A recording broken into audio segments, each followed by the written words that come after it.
ჯგუფურ ძალადობაში ბრალდებული 8 დემონსტრანტის სასამართლო პროცესი მიმდინარეობს. იკითხება შინაგან საქმეთა სამინისტროს საექსპერტო კრიმინალისტიკური სამსახურის ექსპერტი, რომელმაც რამდენიმე ვიდეოს ჰაპიტოსკოპიური ექსპერტიზა ჩაატარა. როგორც ექსპერტმა განაცხადა, ვიდეოებზე დაფიქსირებული პირი ბრალდებულ ისლამ ალიევის ფოტოებს შეადარა და მრავალი ნიშნებით აღნიშნული პირი ისლამ ალიევი აღმოჩნდა.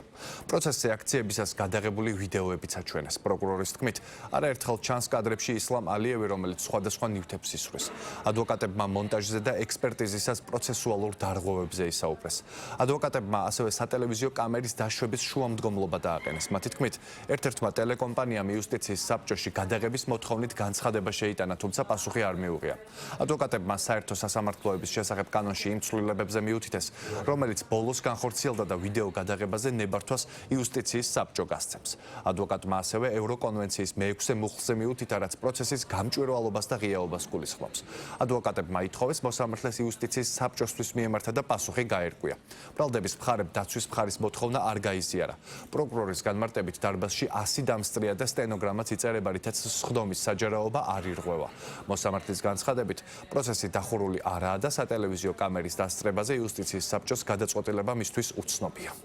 ვიდეოში დავინახეთ, რომ არის გადაბმებები ვიდეოში და ექსპერტმა თქვა, რომ ვერ გამოვრიცხავთ აღნიშნულ შემთხვევაში და არც ჩაუდარებია რაიმე სახის კვლევა იმასთან დაკავშირებით, რომ იყო თუ არა ვიდეოში მონტაჟის კვალი და ვიდეოში აშკარად გინდება თავად ექსპერტმა თქვა იმასთან დაკავშირებით, რომ იყო გადაბმებები და ვიდეოშიც აშკარად ჩანს, რომ სხვადასხვა რაკურსიდან არის ვიდეო გადაღებული. როგორ შეიძლება დასკვნაზე ითქვას, რომ არის სრულყოფილი და ობიექტური, როდესაც ექსპერტი თავის მოვალეობას არ ასრულებს და არ წერს აღნიშნულ ფაქტს და ასევე მნიშვნელოვანია ჩვენ დავუსვით კითხვა ექსპერტს განათლებასთან დაკავშირებით, ჰაპიტოსკოპიური ექსპერტიზასთან დაკავშირებით რა ცოდნა და განათლება აქვს და მან თქვა, რომ მისი განათლება არის მხოლოდ და მხოლოდ ტრენინგ კურსები და რაიმე განსაკუთრებული ცოდნა აღნიშნულად დაკავშირებით არ აქვს. მნიშვნელოვანი გარემოება არის ის, რომ ექსპერტმა დღეს გვითხრა კატეგორიულად, რომ რაღაც გარემოებები გამოიკვეთა, რომელიც დაგვიმალლა და დასკვნაში არ ჩაწერა, რისი ვალდებულებაც ჰქონდა მას. რატო გვავიწყდება კანონის ის